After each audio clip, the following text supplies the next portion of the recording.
Well, welcome back for part 2 of our KTEN Coaches Roundtable. If you missed it last night, we've got an awesome panel. Here on my right, we've got Coach Zach Bertle from Tioga, Josh Allman, the head coach of the Sherman Bearcats. We've got John Heavner, the new head coach at Medill, and then Zach Cater joining us from Colgate. Oklahoma coaches, I'm going to put you guys on the hot seat first. You guys have both coached south of the Red River down here in Texas. So as you guys have coached on both sides, is it pretty similar? Were there any adjustments that you guys had to make from going from Texas up to Oklahoma?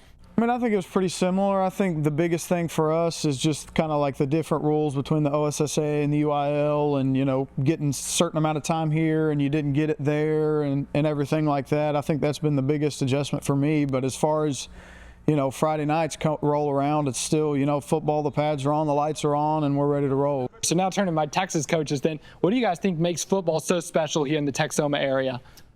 I just think, football is life. Friday nights are special when towns are, the town's cleared out and they're wherever the team's at that night. You can't just get caught up in the DFW, South Texas stuff. Like Texoma's got some ball players and some ball coaches, and that's the same thing on the other side of the river. Like Coach said, it's football in the state of Texas. I think it's the best state in the nation to play football in. Well, I guess a trend for a lot of your guys' players is they started young. So for parents looking to get their kids kind of into playing youth sports, youth football, kind of what would your tips be to them as they kind of evaluate those options? As a kid, especially as a kid, go out there and test the waters in soccer, basketball, baseball, football, tennis, whatever you want to do, go be a kid. We got plenty of time to make this thing serious in high school. I think there's a time for the travel stuff and all that, but my two sons, when they get up in the morning, they grab a football or basketball and they're going in the neighborhood with 10 or 12 kids, and they've probably learned more about building relationships, being a leader, competing, doing that, than they have traveling or doing anything else. Yeah, I'm kind of the same way. I think, kids should go play every sport, just to find their true passion and everything, but I also think to learn to fail. Kids are going to fail, and I think if you learn it from a young age, you develop a better mentality as you grow.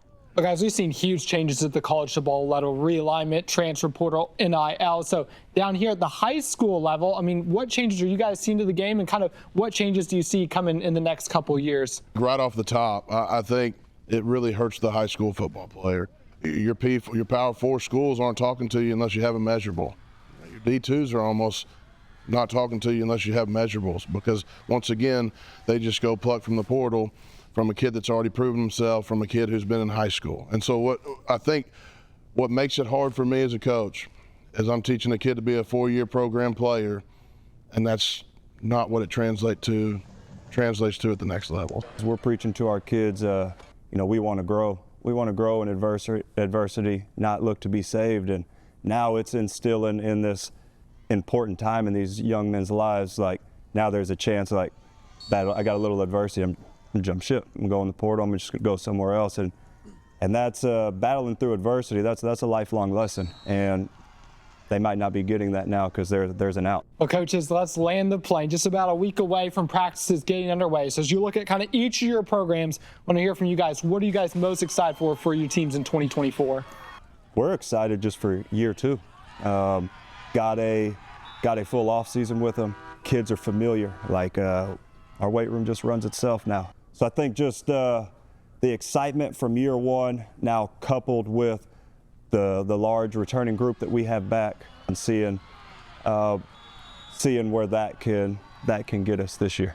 We have our staff is back, consistency's there with our kids, and now let's go put it on the field and let's go play. And so you got to be fired up. I'm excited to watch our kids. You know what I mean? I was nervous going into last year about what I was going to see, and now I know what I'm going to see, and now I want to see these kids go out and just have fun and play football.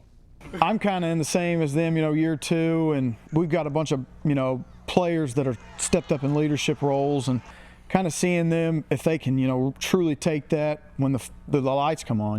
That's the big thing, and we've instilled our core values and all that. Kids are bought in, so it's just going to be, good to see that, coming in year 2. Every football season is completely new.